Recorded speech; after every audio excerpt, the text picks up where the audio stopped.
Editing Jess here, stepping in to make a long intro short. I spent 3+ hours recording a TBR or to be read book list of about 65 different titles available on Kindle Unlimited. And when I saw how long it was, I broke it down by category. I do these Kindle Unlimited TBRs because there's so many books on Kindle Unlimited and it can be really hard for readers to sort through them. Without further ado, this is going to be my fantasy TBR. It's the longest in the list, and I hope you guys find a couple books you're interested in reading too.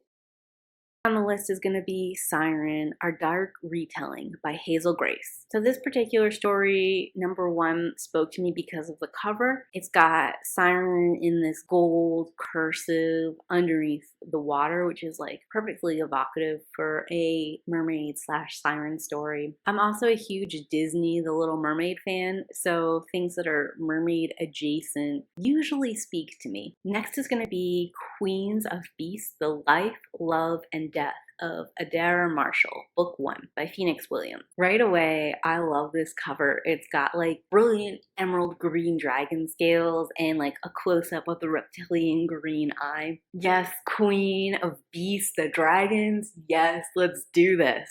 And the first line in the summary is a great hook. It says, "Welcome to the Hellfire Valley, where if the boredom doesn't kill you, the monsters beneath the surface will." Who would be bored if there are monsters beneath the surface just waiting to get you? I can tell this is going to be campy and absurd. Next is going to be Dreamwalker Visions of the Dead, Book 1, Dreamwalker Visions of the Dead by E. Bowser. I like the close-up on this character's eyes that we get in this cover, and I like the style font they used for Dreamwalker. It lets me know immediately we're in some kind of apocalypse, dystopian style world, and it lets me know that we're going to be really focused on like this one character's magical powers. I'm into visions. I like that whole trope, so I think that's exciting. And this particular story combines someone who can tell a little bit of the future with a zombie outbreak, and I just think that there's a lot of potential in that, and it could be a lot of fun. Fahrenheit's Ghost, a lesbian superhero urban fantasy novel, The Heroes of High Tides, Book number 1 by T.L. Hendrick. So you don't usually see ghosts and superheroes going together, but it sounds like it could be fun. And it also kind of implies both an unusual ghost story and an unusual superhero story. I do like all kinds of ghost stories, and I generally have been tired of superhero stories, but I picked this one up just to see what's going on. I like the two main characters we have on the cover. They're posing. Also, the kind of superheroes we're getting, it looks like they're magic based, which right away makes it more like a urban fantasy magic story than it does a superhero story in my eyes. Is 100% better. Turns it from something I don't really want to read to something I'm really into. Also, I've been looking to get into books with more diverse characters, and I think it would be great to read a lesbian superhero story. Next is Riot Baby by Toshi Obuchi. I first was introduced to Toshi Obuchi in the Trespass collection. He did The More Righteous Man. It's a dystopian narrative about a girl who has vision powers, so again, I'm really into it and would look to see what kind of world building is going on. Next is going to be Evil is a Matter of Perspective, an anthology on antagonists by many people. I think this is a great idea for an anthology. I love a close examination of a villain. I think writing villains is sometimes more fun than writing heroes because they do what they want and not necessarily what is good or right and just. And when you're writing a villain, you don't have to get like the audience on your side. You can just write a character who is themselves as much as they want to be or as much as they feel they can be without any concern about whether or not your reader will like them. And as a reader, there's just something that's refreshing about reading a character like that too. Made Things by Adrian Tchaikovsky. I think I just like the cover on this and the title. They have some keywords though that I'm into, like a thief and a trickster. So I just think it's going to be like a fun magic crime story, and I'm down for that. Next is going to be The Curse of Shadow and Thorns, a romantic fairy tale fantasy, Broken Kingdoms, Book 1 by L.J. Andrews. What kept me on the page though is that it's supposed to have luscious world building and a banter-filled romance, and all of it's supposed to be a slow burn with a bunch of fairy tales woven in and out. I like that they're incorporating more than one fairy tale. I like that the romance is going to be spread out across the different books because that tells me there's going to be some kind of big plot piece that's happening, and the romance part will take a back seat, at least in some of the books, versus it being front and center and the only thing our characters are thinking about all the time. You know, I don't know how I feel about it. It is a Beauty and the Beast retelling, and Beauty and the Beast is not my favorite fairy tale, but I've got it on the list and we'll see if I get to it. Next is going to be The Grey House by Marianne Prashorian and Yuri Maklosvo. I just butchered that and I'm sorry. It just seems like a really uplifting story. The first line here of the summary says, "The Grey House is an astounding tale of how what others understand as liabilities can be leveraged to strengths." And that's kind of like been a life mantra for me for a long time. It looks like there's a little bit of magical realism going on where all of these people are living in a house together and the land the house is on is alive. And I feel like there might be some dreamlike elements in it and some other elements that could just be a lot of fun. So it's definitely sitting in my TBR.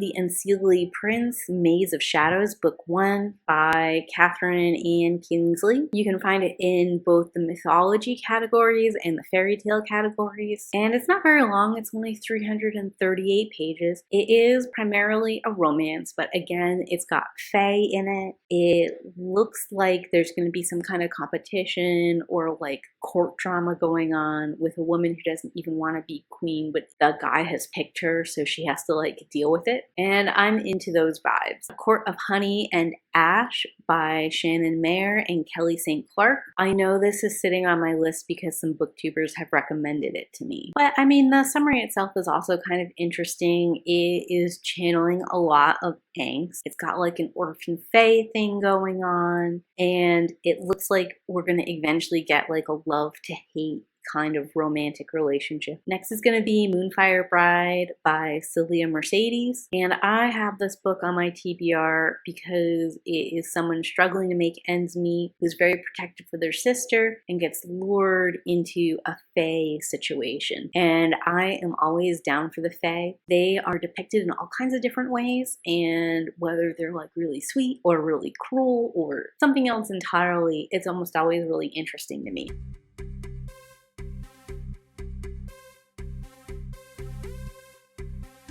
Next is going to be Shadowfall by Audrey Gray. I started reading Audrey Gray's Oath Takers book, and I've also started reading her Evermore Academy and DNF'd both of them. And it says that it's perfect for the fans of Secondborn, The Hunger Games, and Maze Runner. I really like the first two books in Secondborn. I love everything about The Hunger Games. Maze Runner had some interesting ideas, but that was like a hot mess that was all over the place. I think I'm just in the mood for like some dystopian stuff.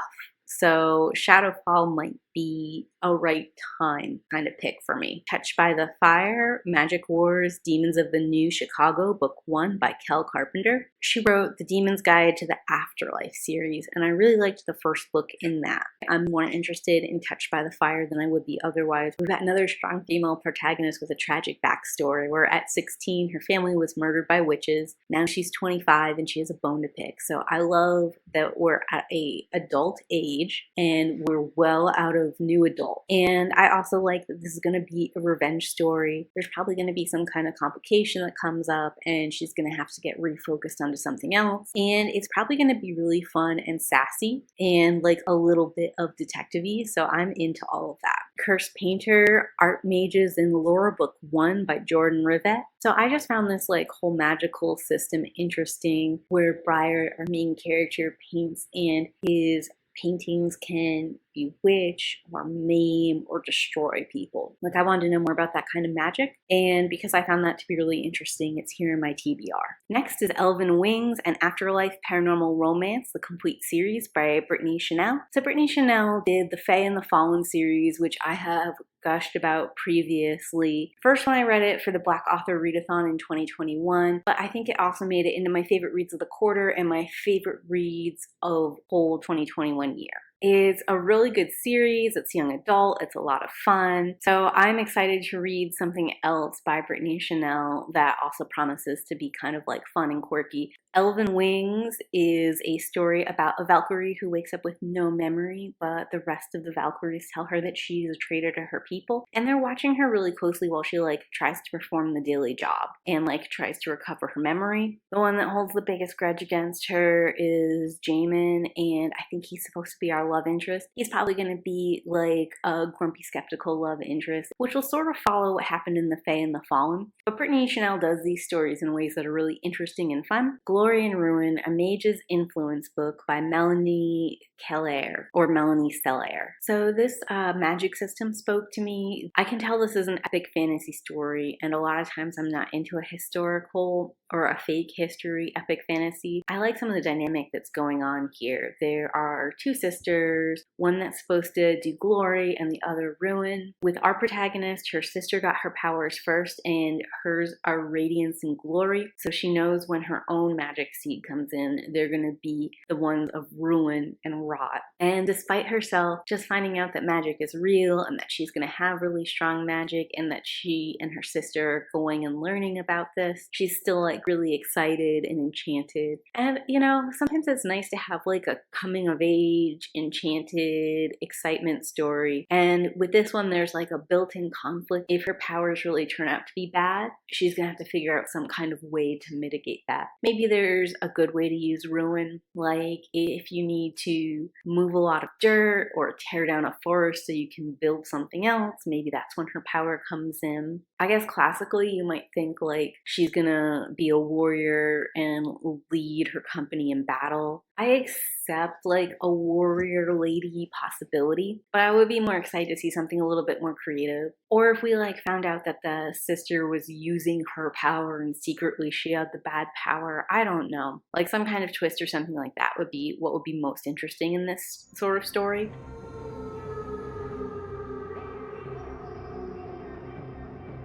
Next is going to be Shifter Wars Supernatural Battle by Kelly St. Clark. It does sound like it's a lot of fun, like the whole clashes of different shifter clans. It sounds like there's a lot of things going on here, the protective nature and maybe like the duality between like the animal side and the human side that I would be down for. It could be like a good cleanser in between something more intense that I'm reading. Next is Alpha and Omega, The Lioness Claims a Mate by Leona McNeely and Rebel Carter. I've got this one picked out because it is a true mate shifter story with like what would be a super cliche kind of summary if this was werewolf. Basically, our main character Marius is an Omega who can't reproduce, and because of that she goes to live with humans. She gets called back when a new alpha is going to be proclaimed, and that's when she goes in the heat because she meets the alpha for the first time, and things devolve from there. It sounds like very much like every werewolf romance story I've ever read. But what's interesting to me about it is instead of werewolves, it's lions.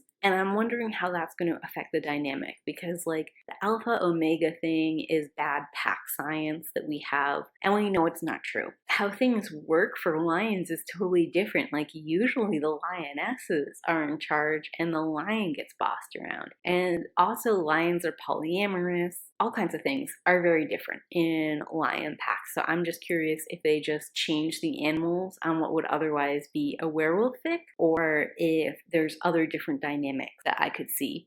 And I thought this in particular would be interesting because I am so familiar with like this story as a werewolf story. I'd be able to really pick out what's different between like a werewolf shifter story versus a lion shifter story, if anything. Next is going to be The Keeper of the Wolf Clan, Keeper of the Wolf Clan #1 by Red Phoenix and R.J. Loxley. This is a short novella. It is going to end up being like a smutty romance, it looks like, but it also has like this mystery that Layla seems to be thrust into after the first keeper dies, and she has to take over that duty. And it looks to me like the story could one of two ways. It could be that she's like thrown into a ceremony that's just like 4 alphas that are gonna bang her. At that point in time, I'll probably end up DNFing it. But it might be about her uncovering like what the keeper does, why the keeper is usually a married woman instead of Layla, some more secrets about how the married woman was killed, or like what the importance of it is, or something else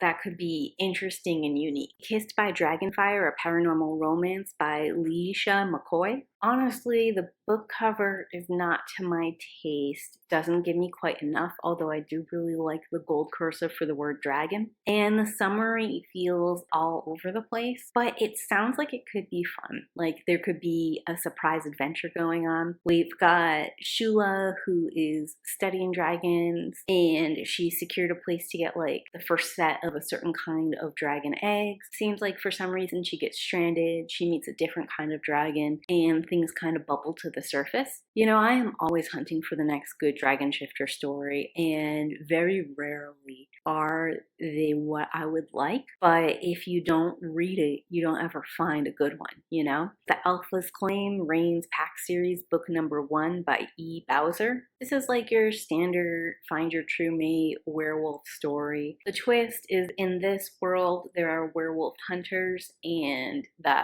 alpha wolf, his mate, is one of these hunters, so they've got like an issue they have to get around. I gotta say that is pretty low on my list right now just because I've been werewolfed out. I think this must have been left over when I was looking for something werewolfy though.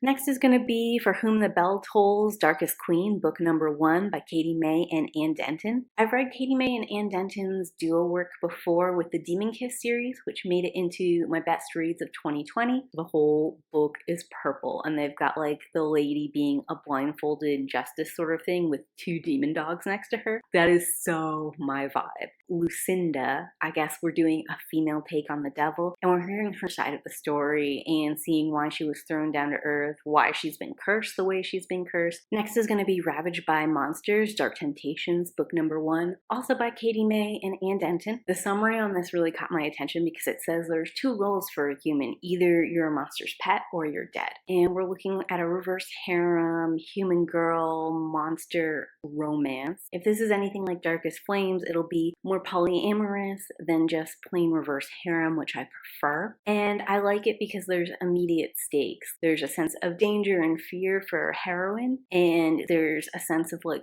her trying to find her own place and trying to like move up in the world so that she's neither a toy or dead. All of the monsters in the description are pretty unique sounding, so that's kind of interesting. And even though this book has been on my TBR for a while, Tamika over at Tamika's Library has recently added it to her TBR or her recommendation list for a collab that she's doing with Happily Ever After and Kia Booktubes, which only motivates me to read it just that little bit more because it means there will be other people on BookTube that I can kind of like talk about the book with, and it won't just be something that I like have a lot of girlish fun with but don't get to talk to anyone about. 3 of Hearts, Harpies of the Feather, book 1 by Lillian Lark. Lillian Lark is pretty popular right now on BookTube. It's not this series that I've seen recommended around a lot. It's actually the Deceived by Gargoyles book that people seem to be really into right now. But this 3 of Hearts seems a little bit more my speed. It looks like it's a reverse harem, and it's going to be between a wolf shifter, a demon, and a harpy. That's like a fun mix of monsters, and it's a pretty cover, so this is like a good intro for me for Lillian Lark to see if I like her writing style. And that is finally going to be all of the books that are on my TBR. I want to thank you guys if you've watched one of these videos or all of these videos. I really appreciate your time. Have you read any of the books I've mentioned? Let me know in those comments down below. Maybe help me figure out which one of these books I should move to next. Thanks for watching, and as always, keep reading. Bye!